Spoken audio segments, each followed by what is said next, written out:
DJI just got banned in the United States. Yep, you heard me correctly. The FCC just banned not only the drone manufacturer DJI, but all foreign drone manufacturers.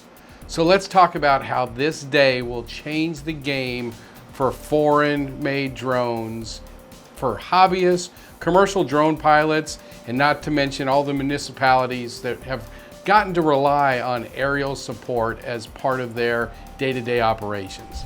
So before we dive into the details, let me throw out the cliff notes for those of you who just want to get it bottom lined. All right, so no future models of DJI drones or potentially foreign drones are going to be made available in the USA. You can still fly your existing drones without fear, so don't worry about that. And you should still be able to buy existing DJI drone models and other foreign drone models that are already FCC licensed, and they should be able to be imported as well. This isn't going to have any real impact for most of us for several years into the future, at least for those who want to make money or are already planning on making money with drones. And unfortunately, this appears to be very politically motivated, which has some pros and cons, and I'll explain that later. Now, this also creates a never before seen opportunity for people to make money with their drones, at least the ones that are willing to take advantage of it. So, that being said, let's dive into some of the details about this stuff, all right?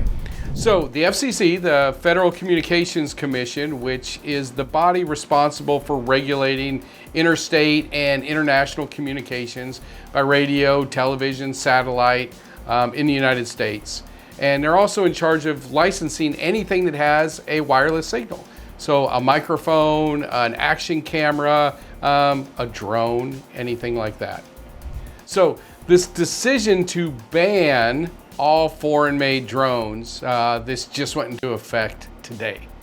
So this decision significantly impacts DJI drones, which is the largest supplier of drones in the United States. And DJI is a Chinese company, and they're really the 900-pound gorilla in the commercial drone space, especially here in the United States. And this goes all the way back to 2013 when they first came on the scene with the Phantom 1. They basically just ruled the roost. Now, their drones, they're super popular around the globe and are well known for their photography, their reliability, their safety, and their videography abilities. And they're heavily used by professionals, not only in film and television production, but industrial applications and commercial applications, as well as hobbyists and amateurs have fun with them. Now, the nature of this ban is very comprehensive, and DJI and soon to be other foreign drone companies are now officially listed on the covered list, which prevents them from getting any new FCC licenses. And this is for future products. So essentially, this is banning both the sales and importing of foreign-made drones, at least future FCC licenses that have not been granted are what we're talking about here. So the FCC, they cite national security concerns as the reason for the ban. Although the primary target is Chinese-made drones, the ban specifically states and extends to all foreign-made drones. And this move is set to stimulate the American domestic drone industry. And this move, it's positioned the American drone dominance. But in my opinion, it really makes the United States look the total opposite of dominant. Look, I'm a big free market guy, and I believe in the idea of let the best be the best, and in this case, let the best drone win. Let the marketplace, let you and I decide with our dollars voting which drone is the best. And we have unanimously over the last 10 years, and it has been clearly DJI. So much so, DJI has so much of the market share that second place in the United States has less than 5% of the market share. So apparently, the US drone manufacturers can't compete on quality, features, or price, so let's just get rid of the competition. And that's basically what the ban does. It makes the United States look the opposite of dominant.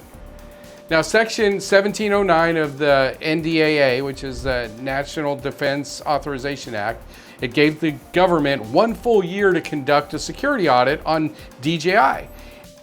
And the crazy part was DJI kept requesting the audit. I mean, who does that? I mean, you think about that. Most companies facing an audit, they do everything they can to prolong it, postpone it, avoid it, but not DJI. They begged to get audited several times, and they documented it with official letters requesting an audit in March, June, December of 2025 with no response at all. And this appears to be the plan from the creation of Section 1709, which this passed as part of the FY25 NDAA. And there were 2 trap doors, according to DJI's head of global policy, Adam Walsh. So Adam said that, I mean, think about it, with no agency named as who was responsible for the audit, nobody took responsibility for the audit, and everyone just kept pointing fingers saying it's their responsibility, all the other agencies. And then the second trapdoor was if no one does the audit, then the ban is automatic. And that brings us to today. No one did the audit for over a year, and now the ban is in place. So think about it though, from a common sense standpoint. DJI has been audited several times in the past by actual US government recommended agencies, and they passed every previous audit with flying colors. In fact, the biggest security risk was the fact that they were using an Android-based system. So technically, everything that's Android-based is just as big a national security risk as DJI. And think about it, if the ban was really about national security, don't you think the audit should have been done immediately? I mean, and if it was really about national security, wouldn't it have been done 5 years ago when this was first brought up and then taken out and then ruled out and voted against and all that? But the problem is the audit results have to be made public. So if no audit is done, no public findings are published, and DJI will slowly go away over the next several years, making room for some new US-based companies to fill that massive void. So again, how we got to today. No agency wanted to start the review, no evidence was gathered, and no findings were made. What does this mean for the commercial drone industry and hobbyists? The ban only bans future FCC license, and supposedly DJI has between 9 and 16 FCC approved licenses already for products that have yet to go to production. So we might actually get to see some of them and be able to purchase them and benefit from them. Now, there's some more good news.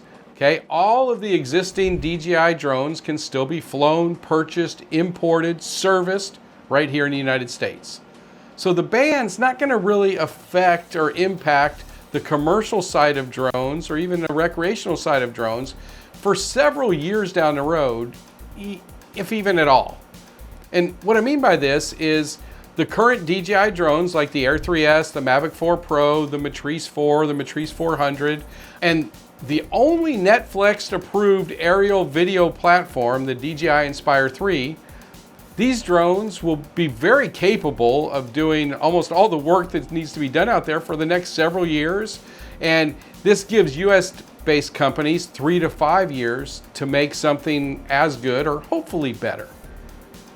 And if not, when the time comes for those who make money with drones, just like us, then we might have to downgrade. But the good news is, so will everyone else. So at the end of the day, I want you to remember drones are just tools for you that are operating them commercially or considering it. And the whole idea is you get the best tool for the job, whatever that may be. The good news is we have several years for this to happen, if it even happens at all. Only time will tell how US-based companies are going to step up and fill this immense gap that will eventually be left by DJI and all the other foreign companies. But they're super late to the party, and since there's literally not one US-made drone that offers a suite of consumer or prosumer drones that come close to what DJI offers, in fact, literally all of them focus on the government and military contracts. Now, DJI is not giving up. They've emphasized their commitment to ensuring the security of their users' data, and they have been very vocal in challenging their exclusion from the US market.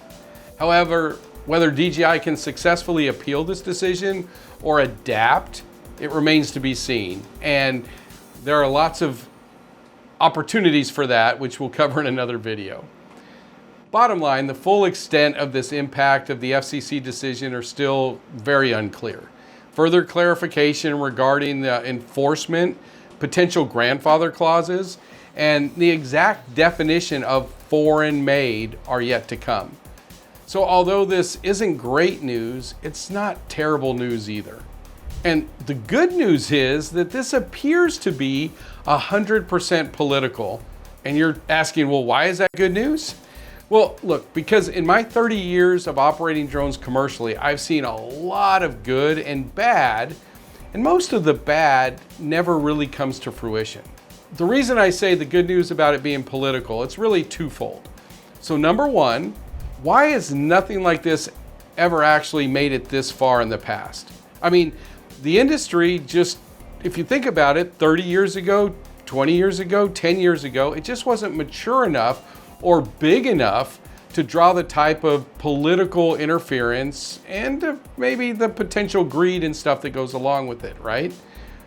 After all, just the commercial part of the drone industry where most of us are operating, not military or any of that, just on the commercial side, that portion of the industry is an $80 billion annual industry, according to Precedence Research, this year.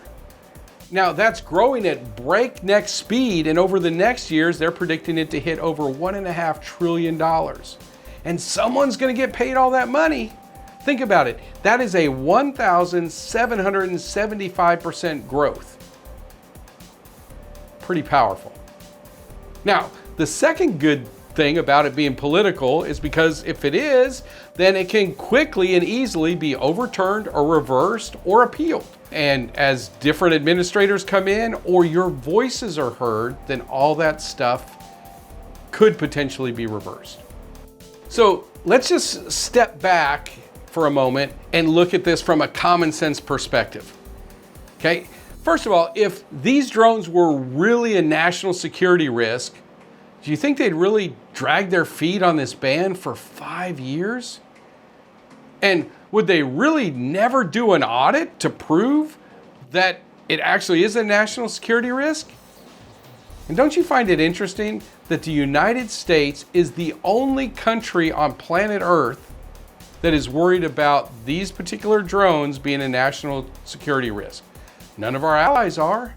And lastly, if this were truly a national security risk, why would we let the well over 1 million drones in America continue to operate while letting potentially millions of more come in and take to the skies? Something to think about, huh? But besides that, there's always good news if you're willing to look for it. So the good news is we can still get drones for our network members and our monthly drone giveaways, so that hasn't been an issue. And bottom line, if you're thinking of running a drone business, or you're already running a drone business, this ban is gonna actually turbocharge your business. And I just wanna tell you, just hold on and get ready, because scarcity drives demand, and we've already seen a massive jump in revenue and business since the ban talks have started. But now this is only for the people who are willing to take advantage of the opportunity, are the ones that are going to benefit. The rest that just sit on the sidelines and waiting for everything to be perfect, they're going to miss this incredible opportunity. So I hope this was helpful, and if you feel like it, please like, comment, and share, and don't forget to subscribe for more updates and drone news. Put your thoughts in the comments. I want to hear what you're thinking. Until next time, you take care and fly safe.